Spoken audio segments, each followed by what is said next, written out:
अजीज़ दोस्तों, अस्सलाम वालेकुम, नमस्ते, सत श्री अकाल, गुड आफ्टरनून। कल का शुभ दिन जिसके हवाले से मैं कुछ बातें करना चाहूँगा, लेकिन उससे पहले मैं ज़रा ख़बर लूँगा हमारे puppet prime minister donkey king Imran Khan की, जिन्होंने आज प्रेस कॉन्फ्रेंस की और एक नया नक्शा पेश किया है। मैं इमरान खान से ये कहूँगा कि ये युथियापे के काम तुम्हारी पूरी पार्टी तो कर ही रही है, और तुम उनके ज़ाहिर गुरु हो, गुरु घंटाल हो, तो तुम ज़्यादा करोगे। तुम जब तक रोज़ एक बेवकूफ़ी की ट्वीट या बयान ना दे दोगे, तब तक तो तुम्हारा दिन शुरू नहीं होता। तो थोड़ी कम लकीरें खींचा करो, आजकल बहुत ज़्यादा लकीरें खींचने लगे हो तुम इमरान खान।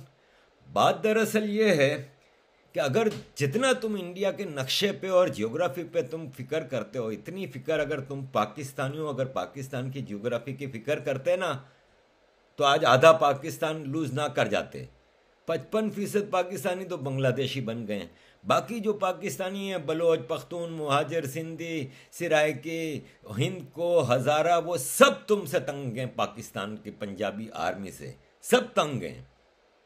उनकी फिक्र कर लो तो ज़्यादा बेहतर ना होगा, बजाय इसके कि तुम इंडिया के जियोग्राफी की फिक्र करते हो। जो मिला हुआ है वो संभाला नहीं जा रहा, उनका बेड़ा गर्क किया हुआ है, उनको मारे जा रहे हो, उनको मिसिंग पर्सन की लिस्ट बढ़ाए जा रहे हो, उनके घरों पे कब्जे कर रहे हो, उनको जीने का हक नहीं दे रहे। और जो बचे हैं तुम्हारे अपने बूट चाट वाले भी, उनको भी ना पानी है, ना गैस है, ना इलेक्ट्रिसिटी है, ना बेसिक ह्यूमन नीड्स की चीज़ें हैं।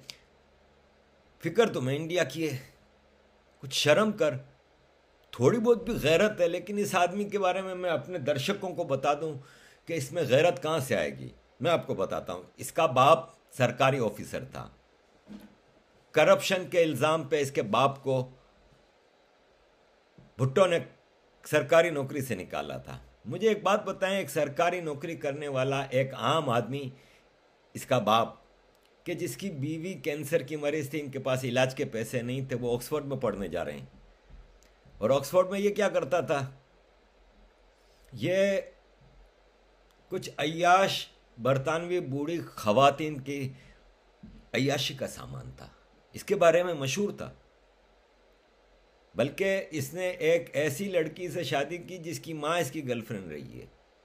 ये सब हकीकतें मौजूद हैं, आपको हिस्ट्री की बुक्स में मिल जाएंगी, और कुछ नहीं तो रहम खान की किताब में आप चले जाएं तो आपको बहुत कुछ मिल जाएगा।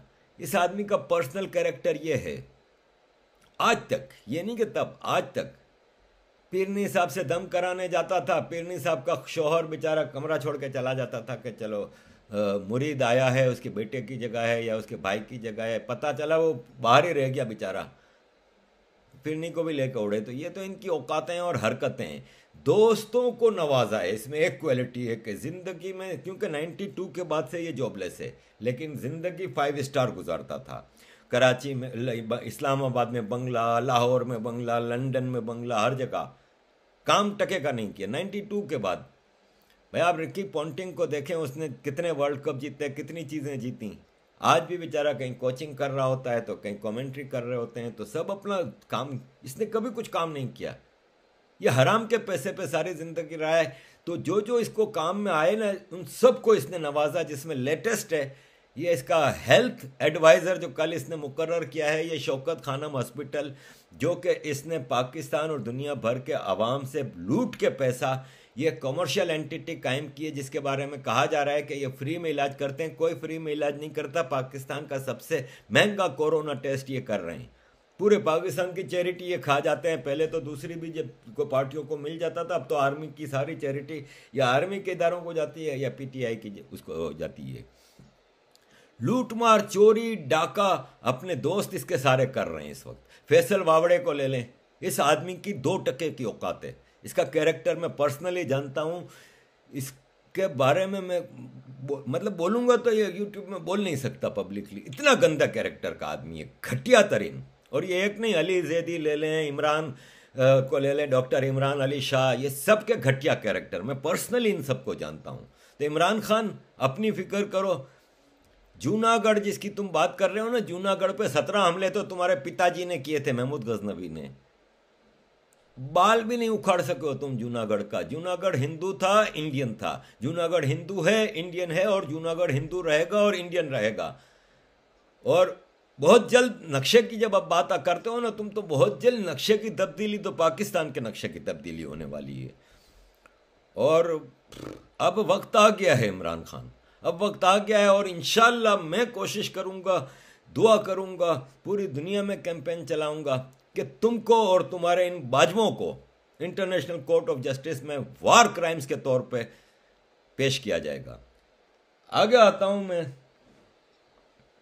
कल एक मुबारक दिन है, एक बहुत ही ज़रूरी काम होने जा रहा है। मेरी खुशी का मैं अंदाज़ा नहीं बता सकता, क्योंकि ये मुसलमानों की भी भलाई का काम है। मैं बार बार कह रहा हूं कि कब्ज़े की नाजायज़ जगह पे मस्जिद हराम है, उसमें की जाने वाली इबादत हराम है, तो ये मुसलमानों का भी भला है। पहला स्टेप है। आई विल बी हैप्पी कि इंडिया के ही नहीं, पाकिस्तान, अफगानिस्तान, बांग्लादेश में भी जितने मंदिर गुरुद्वारे तबाह किए गए हैं वो रिस्टोर हो जाएं। मामूली मिसाल दूंगा कि जब मैं कराची में जमशेद टाउन का मेयर था, तो जमशेद टाउन में दुनिया में जो 4 पुराने तरीन मंदिर हैं उसमें से एक कराची के जमशेद टाउन में था, श्री पंच हनुमान मंदिर। अभी मुझे कहीं से खबर मिली है कि ये पिछले साल या इससे पिछले साल, कुछ सालों पहले वहाँ से एक मूर्ति निकली है जो कई हज़ार साल पुरानी है। आर्कियोलॉजी डिपार्टमेंट उसको स्टडी कर रहा है, लेकिन ये खबरें दबा देते हैं। आपको जर्मनी में एक जगह आर्कियोलॉजिकल साइट पे शिवलिंगम मिला है, कंबोडिया में, इंडोनेशिया में। बार बार साबित हो रहा है कि यही सबसे पुराना धर्म है। मुझे एक पुराना धर्म या पुराना मुल्क इंडिया के अलावा बता दें, जो इंडिया से ज़्यादा पुराना हो या हिंदू धर्म से पुराना धर्म हो, कोई एक बता दें। ये इनकी सर्वाइवल, इनकी सच्चाई है। अयोध्या के हवाले से मैं मुबारकबाद दूंगा अगेन पूरे हिंदुस्तान के लोगों को, ख़ास तौर पे मुसलमानों को। यहाँ पे भी मुझे कई लोग वो कह रहे हैं कि आरिफ भाई ये कोई फैज़ साहब हैं जो पद यात्रा करके जा रहे हैं और उधर, तो आप सपोर्ट करें उसको। तो देखें, मैं यहाँ पे सपोर्ट करता हूँ अपने हिंदू भाई बहनों को। क्यों? कि ये इनके लिए एक बहुत ज़रूरी मकाम है, बहुत ज़रूरी स्टेप है।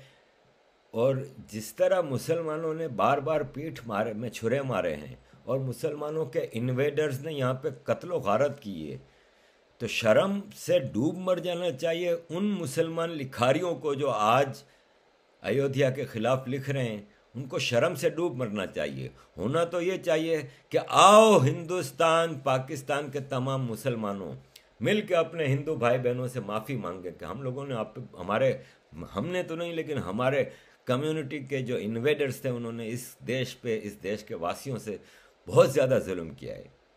हमें माफ़ी मांगनी चाहिए इनसे। मैं बार बार कह रहा हूँ कि कदर करो जो तुम्हें ये लोग मिले हैं।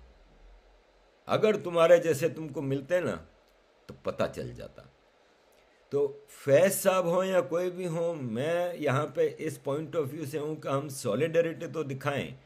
हम जितनी सॉलिडरिटी बातचीत के ज़रिए वो कर सकते हैं, लेकिन उस रिलीजियस अफेयर्स में हमें पर्सनली इंटरफेयर करने की ज़रूरत नहीं है। Let Hindus celebrate this freely. और ये है कि हमारी सॉलिडरिटी उनके साथ होनी चाहिए, हमारा सपोर्ट होना चाहिए। और अगर किसी को अयोध्या मंदिर में जाना है तो बाद में जा सकता है ना, ज़रूरी कल ही जाए। कल एक इतना सैक्रेड दिन है, इतना इम्पोर्टेंट दिन है, तो उस हवाले से मैं चाहता हूँ कि हम हिंदू कम्युनिटी का पूरा उनकी खुशियों में शरीक ज़रूर हों, लेकिन physically let them be there. ये मेरी अपनी राय है। बाकी ये है कि खुशी मुझे सही मानों में उस वक्त होगी जब इंडिया, पाकिस्तान, बांग्लादेश, अफ़गानिस्तान रीजन में जहाँ जहाँ जो जो मंदिर था, जो जो गुरुद्वारा था, वो रिस्टोर हो जाता है। इससे बड़ी खुशी की बात मेरे लिए और कोई नहीं होगी। एंड जम्मू एंड कश्मीर में भी मैं चाहूँगा कि बहुत जल्द रिपैट्रिएशन ऑफ कश्मीरी पंडित्स हो जाना चाहिए और उनको एक सेफ एनवायरनमेंट दिया जाए और उनकी लूटी हुई रिलीजियस एंड कमर्शियल प्रॉपर्टीज़ जो हैं वो रिस्टोर करके इनके हवाले की जाएँ।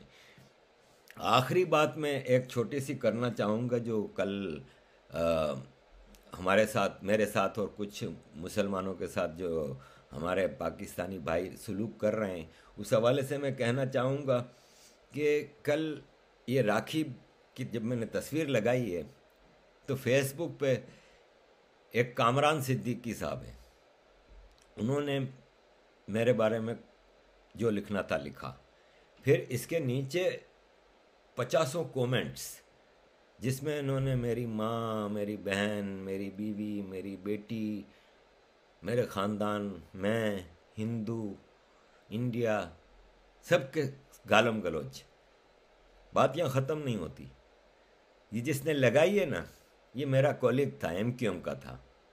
20 साल मैंने एमक्यूएम में काम किया है, और ऑनेस्टली काम किया है। जब भी आप देख रहे हैं कि मेरे क्या हाल हैं, वरना सारे एमक्यूएम वाले अरबपति हैं। ये जो करंट मेयर ऑफ कराची है ना, जिसके ये कामरान सिद्दीकी जिसका वो है, ये कंगला आदमी मेयर ऑफ कराची, आज दुबई में इसका बेटा मिलियंस ऑफ डॉलर के बिजनेस कर रहा है। ये जिस गाड़ी में घूम रहा है ना, 5 करोड़ की गाड़ी में आता है, इसको तो उस नाले में शर्म से डूब मरना चाहिए जो भरे हुए हैं अब तक कराची में।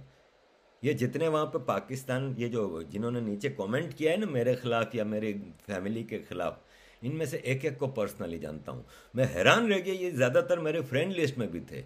मैं हैरान रह गया कि इनके अंदर की मुनाफकत। ये 20-25 साल इस पार्टी में रहे हैं जिसका लीडर अल्ताफ़ हुसैन सबसे बड़ा सेक्युलर था पाकिस्तान का है। इसके बावजूद इनका, तो मुझे इनका गम नहीं है। ये कामरान सिद्दीकी है ना, ये कौन है मैं ज़रा आपको बता दूं। इसको उठा के ले गए थे रेंजर्स वाले, 90 दिन अंदर रहा। अंदर ये क्या करते थे कि इसको नंगा रखा 90 दिन, और इसके ऊपर सुबह शाम सेक्सुअल टॉर्चर होता था। फिर इसकी वीडियोस बनाई, फिर इसकी फैमिली की औरतों को उठाया, उनके साथ जो किया, फिर उसकी वीडियोस बनाई। तो फिर कामरान सिद्दीकी को जो इशारा मिलेगा वो वही करेगा ना। तो मुझे इसका गम नहीं है, मुझे पता है कि ये किस दौर से गुजर रहा है। तो आर्मी रेंजर्स यही हरकतें हमारे खिलाफ करती है, तो वो कामरान सिद्दीकी ने किया। नीचे जो कमेंट्स में लोग हैं ना, मैं वो लोग सब सुनते हैं मेरी वीडियो। ये इतने बेगैरत मुनाफिक हैं कि सब मेरी फ्रेंड लिस्टों में अलग अलग नामों से होते हैं, मेरी एक एक वीडियो को सुनते हैं। अंदर से इनकी आग लगी हुई है। क्यों? इसलिए कि ये बेचारे वहाँ पे रेंजर्स के गुलाम हो गए ना, क्योंकि वीडियो बन गई ख़ानदान की, अपनी बीवी की या बहन की या बेटियों की वीडियो बन गई, टोटल ग़ुलामी में चले गए। तो मुझे इनका इतना ज़्यादा गम नहीं है।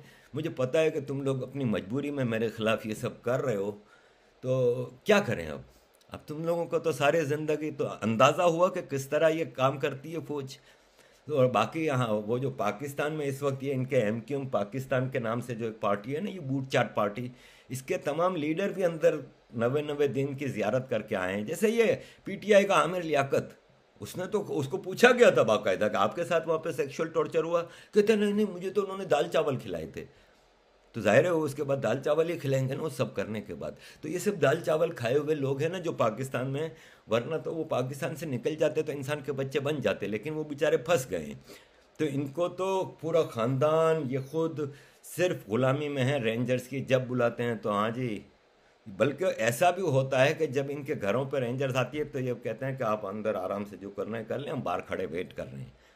और ये कामरान सिद्दीकी के पिक्चर के नीचे, जो मेरी पिक्चर इसने लगाई है, इसके नीचे जो कमेंट्स कर रहे हैं ना, उसमें ज़्यादातर वो लोग हैं एमक्यूएम के, वो लोग जिनको हम एमक्यूएम के शहीद कहते हैं, जिन्होंने अपनी जान दी थी ऑपरेशन के दौरान इस मुहाजिर कोस के लिए।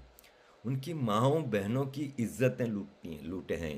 ये नीचे जो कमेंट्स कर रहे हैं ना, इनमें ज़्यादातर सेक्टर और यूनिटों में बैठते थे, पूरे मोहल्ले की इज्जतों का बेड़ा गर्क करते थे।